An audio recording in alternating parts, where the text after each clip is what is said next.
Hello everyone, this is Rahul here. Welcome to the YouTube channel Physics for Feel the Fact. I am an Academy top educator in CSIR Physics category. आप हमें वहां पर जाकर के भी follow कर सकते हैं अनअकैडमी मोबाइल लर्निंग ऐप पर। हमारा नाम को सर्च करके आप हमें फॉलो कर सकते हैं वहां पे, है ना। चलिए, टुडे जो हमारे पास आज एक टॉपिक है क्वांटम मैकेनिक्स के अंदर एक previous year examination problem, one of the most important expected problem for upcoming CSR net examination as well. This is based किस पर है? वन डायमेंशनल पोटेंशियल बॉक्स पर। जो मैंने आपको बताया था प्रीवियस लेक्चर्स में भी कि हमारे पास पोटेंशियल बॉक्स में से सबसे ज्यादा इंपॉर्टेंट कंसेप्ट कौन है? वन डायमेंशनल रिजिड बॉक्स या one dimensional deep infinite potential well. वो हमारे पास सबसे ज्यादा इंपॉर्टेंट है, उसी से आज तक मोस्टली प्रॉब्लम आई है और आगे भी आती रहेंगी। सो उसी कड़ी में आज हम डिस्कस करने वाले हैं। CSIR नेट एग्जामिनेशन 2016 ईयर में एक प्रीवियस ईयर क्वेश्चन आया था। क्या बोला गया है इसके अंदर, आप चेक करिए। यहां से मैं आपको पॉइंटर से यूज करके दिखाता हूं कि the state of particle of mass m, कोई पार्टिकल जिसका मास m है, वन डायमेंशनल रिजिड बॉक्स में, इंटरवल जिसका 0 टू l है। याद रहे इंटरवल 0 टू l दे रखा है, ना कि a। नॉर्मलाइज वेव फंक्शन उसका दिया जा रहा है इस प्रकार से, psi x is equal to under root 2/l 3/5 sine 2 pi x over L plus 4/5 sine 4 pi x over L. बोला गया कि अगर इसकी एनर्जी को मेजर किया जाए तो हमें हमारे पास क्या पॉसिबल आउटकम्स निकल करके आएंगे। अलग अलग एनर्जी जब हम मेजर करेंगे तो क्या क्या पॉसिबल आउटकम्स निकल करके आएंगे, और after measurement of that possible outcomes what will be the average value of energy, वो भी हमें फाइंड आउट करनी है। तो दो चीजें इस क्वेश्चन के अंदर पूछा गया था। 5 मार्क्स की है प्रॉब्लम थी आपके CSI 2016 एग्जाम में। हम इसको यहां से सॉल्व करने की कोशिश करते हैं। सबसे पहले हमें देखना होगा व्हाट हमारे पास जो गिवन है, क्या ऑप्शंस। अमूमन हम क्या यूज करते हैं, हमें मालूम है energy eigen values for one dimensional deep infinite potential value is given by En is equal to n square pi square h cut square upon 2ma square और 2ml square you can as well. But यहां पर हमारे पास h cut square नहीं है। Options में आप check कीजिए, h square it is only given, मतलब h कट को h की फॉर्म में दिया गया है। सबसे पहला तो यही पहचानने का आंसर था, क्योंकि स्टूडेंट्स लोग क्या करते हैं, ज्यादा एक्साइटमेंट में आकर के क्वेश्चंस की देखा कि बिल्कुल इजी क्वेश्चन नेट एग्जाम में आ गया 5 नंबर में, उसको स्टार्ट कर देते हैं करना, बजाय ये देखे कि आंसर किस फॉर्म में वो डिमांड कर रहा है आपसे। तो सबसे पहले आपने देखना है किस फॉर्म में आंसर आ रहा है, देन ही तो हम प्रोसीड कर पाएंगे। चलिए लेट मी प्रोसीड। पहले मैं वेव फंक्शन आपके सामने लिखता हूं। यहां से देखिए वेव फंक्शन जो हमें हमारे पास गिवन है, आपने क्वेश्चन नोट कर लिया होगा उम्मीद करता हूं। This one under root 2 over L, bracket में हमारे पास जो गिवन है क्लॉज ब्रैकेट में 3 over 5 sine 2 pi x over L, sine 2 pi x over L, this one plus 4 upon 5 sine 4 pi x upon में L, it is given wave function. अब यहां से हमें सीधे सीधे देखने से मिल रहा है कि अगर मैं अंडर रूट 2/l को इनसाइड मल्टीप्लाई करा दूं, 3/5 को बाहर ले आऊं या 4/5 को बाहर ले आऊं, मतलब अंडर रूट 2/l तो ब्रैकेट क्लॉज ब्रैकेट के बाहर है, तो दोनों के साथ, दोनों टर्म्स के साथ मल्टीप्लीकेशन में आएगा। अगर वो मल्टीप्लीकेशन में आ गया तो मेरे पास one dimensional deep infinite potential well का जो वेव फंक्शन होता है, स्टैंडर्ड वेव फंक्शन, वो फॉर्म मेरे पास क्रिएट हो जाएगी। तो उसी की तरह मैं इसको मैं एडजस्ट करता हूं। कैसे रीराइट करके मैं इसको कैसे लिख सकता हूं, Sai x is equal two clause bracket 3/5 मैंने बाहर लिया, अंडर रूट 2 ओवर एल मैंने इनसाइड ले लिया साइन के पास, बिकॉज स्टैंडर्ड फॉर्म मुझे बनाना था जिससे कि मेरा मिनिमाइज हो जाएगा वेव फंक्शन पूरा का पूरा। सिमिलरली प्लस 4/5 बाहर लिया और अंडर रूट 2 ओवर एल साथ में sign 4 pi x over L, ऐसा मैंने कर लिया है। इससे हमें क्या फायदा हुआ, हमें अपनी फॉर्म मिल गई। मैं डॉटेड लाइन से ब्लैक से यूज करता हूं यहां से, दिस वन, ये जो मेरे पास फॉर्म है, ये मेरे पास डीप इनफाइनाइट पोटेंशियल वेल के केस में मेरे पास किसका फॉर्म है, वेव फंक्शन का।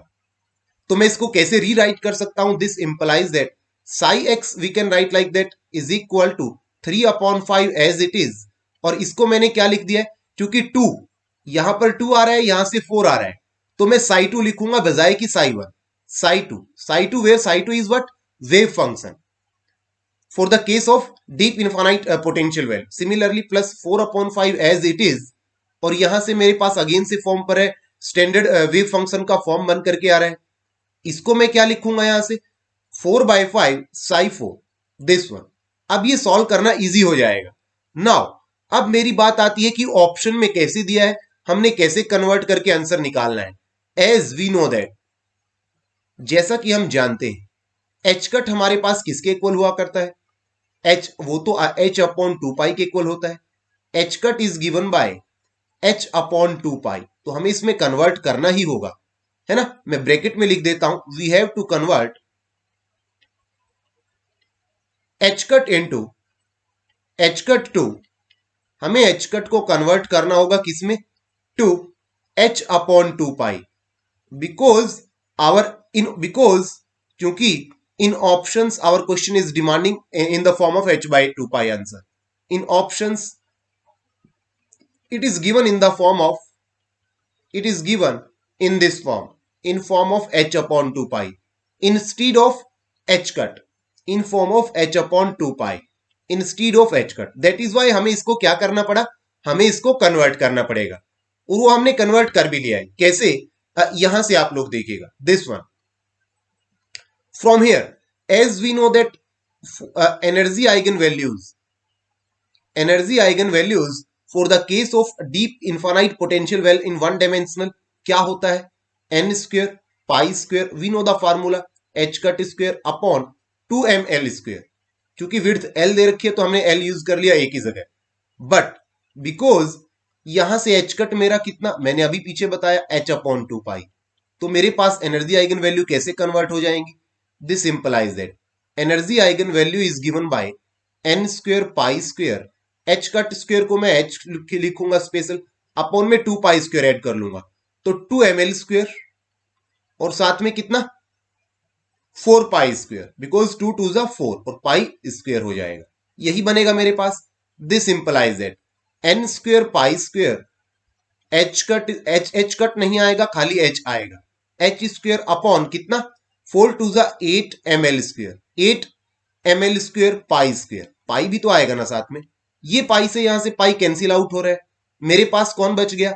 This implies that n square h square upon 8 ml square. ये मेरे पास एनर्जी आइगन वैल्यूज बच गई. अब जिसके लिए निकालनी है पर्टिकुलर जो आपकी स्टेटमेंट में गिवन है, उसके लिए हम निकाल देंगे यहां से, है ना. सी लुक इनटू दिस, यहां पर देखिएगा आप, दिस वन.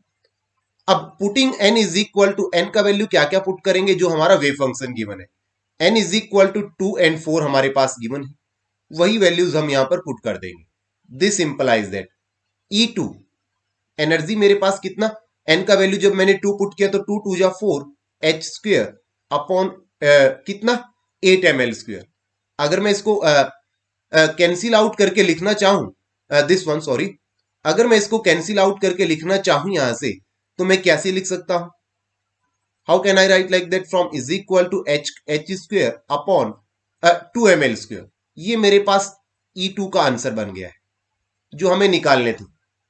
अच्छा, सिमिलरली अगर मैं यहां से E4 निकालना चाहूं तब 16 4 4 जा 16 h square upon 8 ml square, यही तो बनेगा. दिस इंप्लाइज दैट मेरे पास काटने के बाद मेरे पास क्या बनेगा? 8 2 जा 16 2h square upon ml square, ये मेरे पास बन के आ जाएगा. I hope you got the idea. Now अभी इसमें हम लोग क्या करने की कोशिश करते हैं, अभी मेरे पास एनर्जी की अलग अलग वैल्यूज आ गई है. नाउ अब मेरे को एक्सपेक्टेशन वैल्यू ऑफ एनर्जी भी निकालनी है ना. लास्ट में आपको क्वेश्चन में बोला गया also find out the expectation value of energy. Now expectation value of energy, suppose EI is equal to given by PI, this one, PI, we can also write it like that, this one. अब यहां से PI is what? PN, magnitude of PN is given by magnitude of CN का whole square, this one.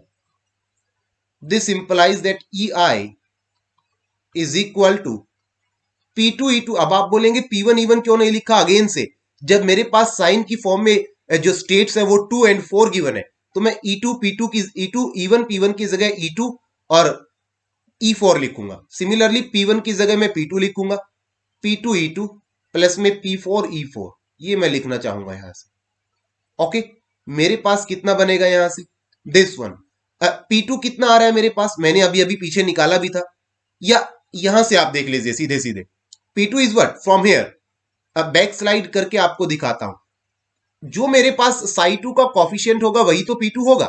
Sai 2 का coefficient कौन है, वो तो 3/5 है। साई 4 का कॉफिशियंट कौन है, वो तो ये वाला है, दिस वन।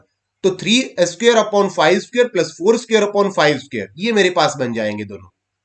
कितना बन जाएगा तब सॉल्व करने के बाद, 3 3 9 अपॉन में 5 25, और E1 E2 का वैल्यू हमने अभी पीछे निकाला, h² upon 2ml²। Similarly plus P4 कितना, 4 4 16 अपॉन 5 5 25, h कट या यू कह लीजिए 2h² अपॉन ml², यही तो मैंने अभी निकाला पीछे। अब आप इसको सॉल्व करवाएंगे तो कितना होगा, अगर आप इसको सॉल्व करवाएंगे तो कितना होगा, यहां से चेक करते हैं। 9/50 प्लस 6 2 32 अपॉन कितना 25, ये मेरे पास आ गया। कॉमन आपने क्या निकाल लिया, h² upon ml², h²अपॉन ml²। Now अब मैं क्या करूंगा, यहां से कॉमन ले लीजिए या एल्शियम वगैरह ले लीजिए आप इसको फर्दर सॉल्व करने के लिए। दिस इंप्लाइज दैट अगर मैं एल्शियम लेता हूं 50, तो मेरे पास कितना 9 + 64 अपॉन में कितना 50, और ब्रैकेट के बाहर मैंने कॉमन ले रखा था h² अपॉन कितना ml²। From here we can say that expectation value of energy is given by 64 + 9 73 upon 50, और एज इट इज क्या चल रहा है h² अपॉन ml²। अब जो डिजायर्ड मेरे पास ऑप्शन थे ना, उसी की फॉर्म में मैंने बना दिया है। h कट की बजाय मैंने h लिख लिया है, या आप यूं भी कर सकते थे, दूसरा तरीका, पूरे को h कट स्क्वायर की फॉर्म में ले आते, बाद में उसको चेंज कर सकते थे, जैसा आपको ठीक लगे वैसा आप कर सकते थे। ओके, चलेगा। तो आप ऑप्शन मैच कर लीजिए, कौन सा ऑप्शन आपके साथ मैच कर रहा है आपके आंसर के साथ। सो वो ऑप्शन है 93 नहीं है, 0 भी नहीं, नन भी नहीं, ऑप्शन बी हमारे साथ यहां से मैच कर गया है, जो हमारा आंसर बना। Option B is the right answer over here. तो इस टाइप से 5 नंबर में प्रॉब्लम थी। ये तो हल्का सा टाइम मैंने आपका थोड़ा सा ज्यादा लेकर के क्लियरली सॉल्व करने का कोशिश किया। अगर आप इतनी सारी नंबर ऑफ प्रॉब्लम्स प्रैक्टिस करके जाते हैं, तो आप अपने अकॉर्डिंग रफ कॉपी में भी आप कुछ एक क्वेश्चन, तो आधा तो क्वेश्चन आप विदाउट सॉल्यूशन माइंड में ही सॉल्व किए कर सकते हैं। देन जो बचेगा आप उसको रफ में सॉल्व करके विद इन 1-2 मिनट आप इसका 5 मार्क्स का क्वेश्चन था आंसर निकाल सकते हैं। तो ऐसे इजी इजी प्रॉब्लम आएगी, बशर्ते आपको क्या जरूरत होगा, आपको सिर्फ क्वेश्चन का स्टेटमेंट अच्छे से पढ़ना है, चाहे उसमें आप 5 to 10 सेकंड एक्स्ट्रा ले लीजिए, और ऑप्शंस को देखिए कि किस फॉर्म में और कहां तक मिनिमाइज करके आपसे रिजल्ट पूछा गया है। डेसिमल प्लेस में पूछा गया है, सीधा पूछा गया है, एच कट में है, h² में है, कैसे है, तभी आप कुछ कर पाएंगे उसमें। वरना अगर स्टेटमेंट ही गलत पढ़ लिया तो आंसर भी डेफिनेटली रॉन्ग आना है। तो ये इसका आंसर था। उम्मीद करता हूं सबको ये लेक्चर अच्छा लगा होगा। तो मिलते हैं नेक्स्ट वीडियो में, तब तक आप हमारे YouTube channel physics folk feel the fact subscribe कर लीजिए, लाइक कमेंट शेयर कर दीजिए, बेल आइकन को दबा लीजिए, ताकि नेक्स्ट अपकमिंग अपडेट्स आप तक पहुंच जाएं इजिली, और आपका कोई भी काम, कोई भी कंसेप्ट, कोई भी टॉपिक छूटे ना, मिस ना हो। आपका एग्जामिनेशन आपके नियर बाय